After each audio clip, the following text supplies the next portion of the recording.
These are the crazy things spotted in the Update 20 final trailer for Blox Fruits. The trailer started off with some cool views on this new island. The island has water in between the land, similar to how they have at the Sea of Treats. The island features dome-like structures and a few buildings, one appearing to be kind of like a temple. But what really catches my attention is this one larger looking building in the middle. It has a ladder leading up, so they will probably be having something inside, maybe a new boss, just like in the first year with the Vice Admiral. They even got a tall tower at the corner like the ones at the Marine Fortress, just much cooler looking. Now right as they end the scenes with the island, they show us this cave-like structure for a few seconds and even blur it a little. This is probably not for no reason, maybe that's the location of some important secret. Now I know that this island is definitely in the third sea because you can see the floating turtle island right there. Right after the island, they show us some of the new boats that they will be adding.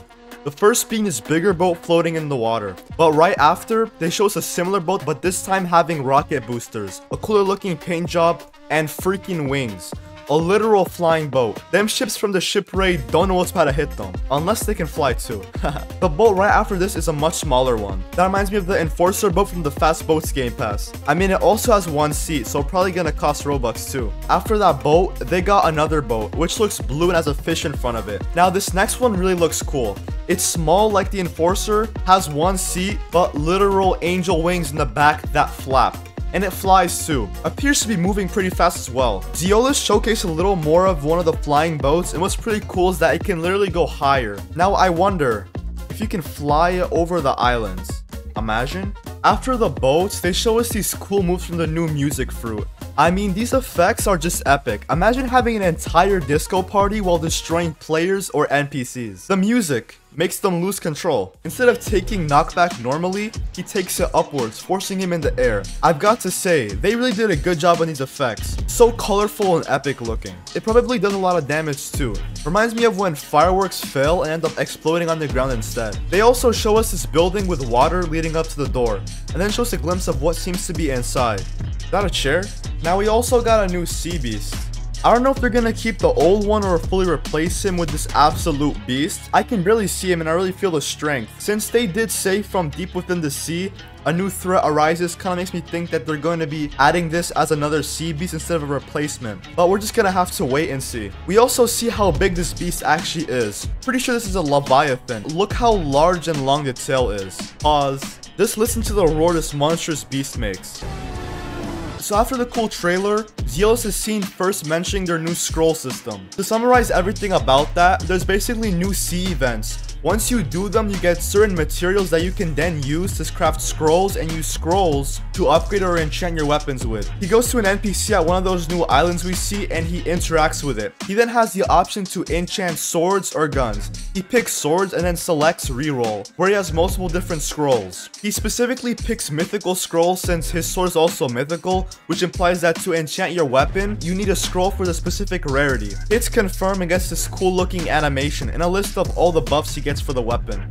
We can see buffs for things like damage, XP, and money drops. Something we can notice with the damage ones are certain buffs against certain users like elemental users, natural users, and NPCs. You can also see one called Vampiric, which seems to be a lifesteal, and another one called Masterpiece that removes the cost from skills and buffs the damage and cooldown of moves. He did say that you have a chance to get unique enchants, so you can assume that isn't gonna always happen. He then shows us the new shark anchor and we get to see how you hold it and all the moves in action. To be honest, it really is one of the nicest looking swords in the game. The first move is the Typhoon Toss. It unlocks at 150 mastery and it creates a blue spinning typhoon around the enemy by swinging the weapon around with a chain and then slamming it against the enemy, launching them into the air. It looks like depending on your mouse direction, it dictates which way the enemy gets thrown. The next move, which is Armor Breaker, requires 350 mastery to unlock and it has your character dash into the enemy, jump up, and slam the weapon down, dealing damage. While all this goes down, there's a cool blue power effect that happens. You're also able to dash in the air,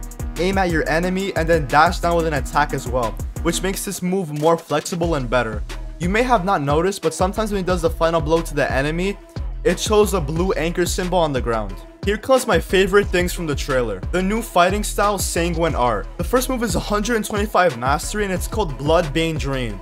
A little similar to the Shadow Fruit's Nightmare Leech, because he leeches onto the enemy and has this little energy absorbing effect with demon faces and pure evil all around before throwing the enemy onto the ground. Just like the Shark Anchor, your mouse direction can dictate the direction for where the enemy goes after the move is done.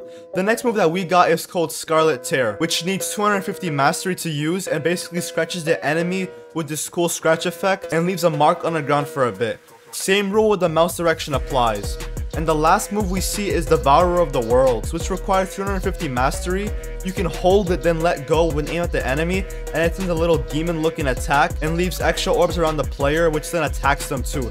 Similar to the Venom Fruit's transformation attack. Something else that also happens if you don't hit the target is it leaves a red glowing sphere, which then goes and attacks the enemy itself, just without the extra red sphere damage that you do get if aimed correctly. After all the moves, he shows us the M1 attack, which looks like a red sphere scratch attacks that move right and left. Very cool looking. Going back to the Sound Fruit, we get to see more about the moves. He explains the tempo mode, where if you hold F, you can fly around, causing the tempo meter to rise. Once it's max, you and your allies get a shield that reduces incoming damage by 20%. The speed is increased and the defense is buffed. While you're in the golden mode, all the skills you use are also gold. The first move is Rhapsody Notes, which only requires 1 mastery, and it sends 3 music attacks, then 4, then 3 in the middle, each having their own little tone. The next move is Fortissimo, which requires 50 mastery, and it's like a guitar sound waves of attacks wherever the mouse is, kinda like the soul guitar.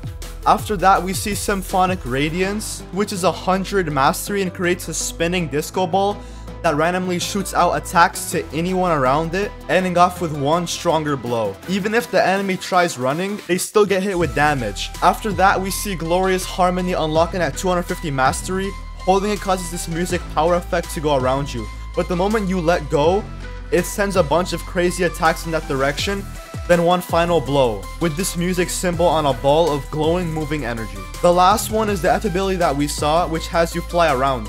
After you charged up the tempo meter and become gold, it kinda buffs you and the moves, turning them all gold.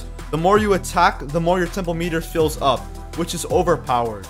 I ended up finding some more VFX made by Shafi Dev for update 20, and here are a few. We got the triple katana, air slash's barrage move and violent rush. In Yama, the moves hellish slash and inferno hurricane. In Ren Goku, demon slayer and burning slash. For true triple katana, wolf fang rush and dragon hurricane. For the dark blade, 1000 slices and dark air slash. For Saber, we got Deadly Rush and Triple Slash. Credit to Shafi for these. I'll be leaving a link to his full video down in the description below if you want to see all the reworks. I didn't show every single one. And that's it, guys. Comment down below if you're excited for update 20. October 21st, man. Can't wait.